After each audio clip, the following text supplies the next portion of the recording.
Well, the CDC director has a terrible feeling of doom or dread. I think she said doom.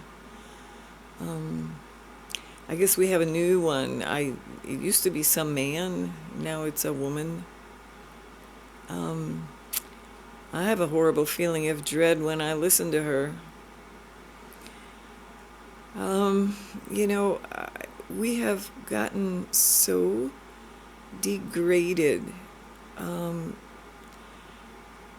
even before all of this clown world started, it we already were degraded before.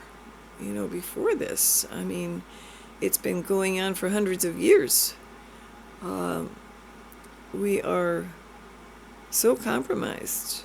I don't think we even know what a truly developed human is, or a truly, a full expression, fully expressed human. We don't even know what that is. I haven't met one. I haven't seen one on TV. I just don't even know what that's like. I'm certainly not one. Um, our bodies have been degraded through the poisons that they've been feeding us. Um, most of us are in constant survival mode, paying bills. Uh, no other creature on this earth has to pay for their food, or for their caves that they live in, or whatever. Um, we have to pay for everything. I mean, half of what you make goes to your controllers. You know, we think that the owners in the past, the kings, are gone. They're not gone. They just don't wear funny clothes anymore and crowns on their heads. Um, so physically, we've been degraded. Mentally, we've been degraded. Spiritually, we've been degraded. And we can't fully express ourselves, or develop ourselves, because we're busy just surviving. Just busy surviving. Um, and now, I mean, we don't, and because of those restrictions, we don't know what it's like to be free. What would it be like if you could wake up in the morning and do anything you wanted to do without injuring or hurting somebody else? I mean, there would be restrictions on that. But just doing something that you really wanted to do, for the joy of it, or for the discovery of it, or anything like that, you know. Most of us have had to slave away just to survive, just to survive. And of course, when you're old and you quote, quote, retire, and they give you the few pennies that you're allowed because they've taken money out of your paycheck all your life, then the system is kind of set up to knock you off as soon as possible so they don't have to pay you that money, which this stupid C thing has been perfect for that. I mean, they're knocking off the old people like you wouldn't believe. Look at all the money they're saving by not having to pay Social Security or their medical bills.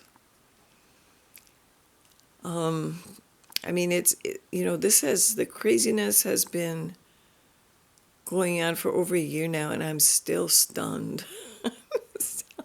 I'm a bit slow on the uptake, I guess. But when I go out there and I look at people with their faces covered. I it's it's like I've gone to some other planet, or I'm in some weird dream, or I'm in some strange story. I don't know. It doesn't seem real. And to me, things really changed after 9/11. That was a reality change.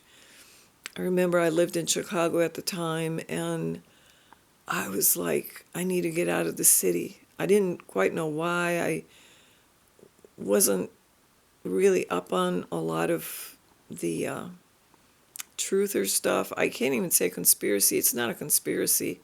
It's truth. Truthers are people who dig for truth. They're not always correct, but at least they're looking. So at that, and I've read things from older people who say things changed when Kennedy was shot. So I don't know. To me, it was since 9/11. I felt a real push to get out of the city. Things just didn't feel right anymore. A lot of businesses went down the drain. I had my own place at the time, I had a yoga studio at the time, which was doing really well. But after 9/11, business just fell off like crazy. People, that was the last thing they wanted to do, was the last thing they wanted to spend their time on or their money on. And a lot of places went downhill after that. And now, of course, it really looks like part of the agenda is they will not stop locking down until all small businesses are gone. That's the agenda. And it's interesting how some small businesses don't harass you about mask wearing, and others are like, you can't come in here without a mask on. So, I don't know. I'm hoping that, eventually those of us who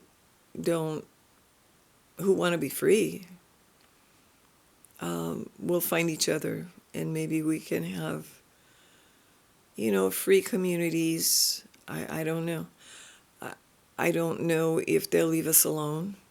I don't know if they'll allow us to live our lives outside of this system, because we will be in the minority.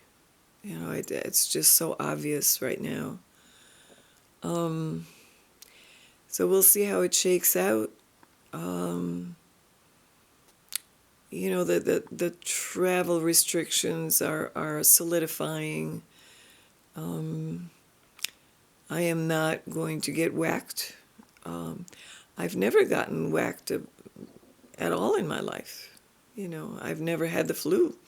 I'm not saying I can't get the flu. I might get the flu. I don't know.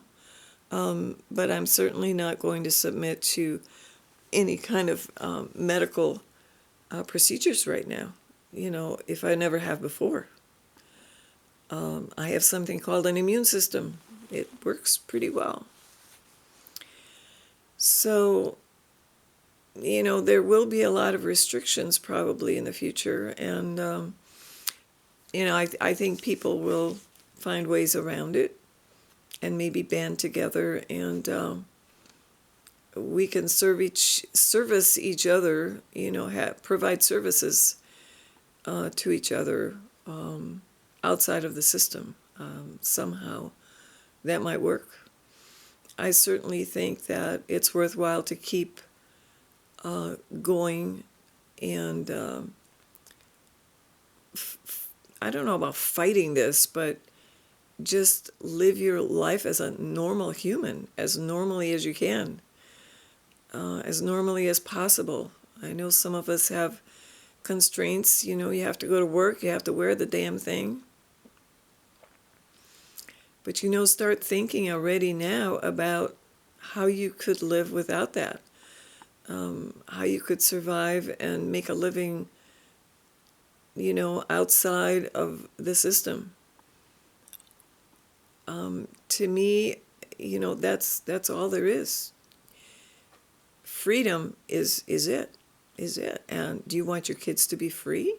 Do you want your kids to live without fear of other humans, of invisible enemies flying around the air? I don't, it's, I think it's up to each one of us to keep sanity.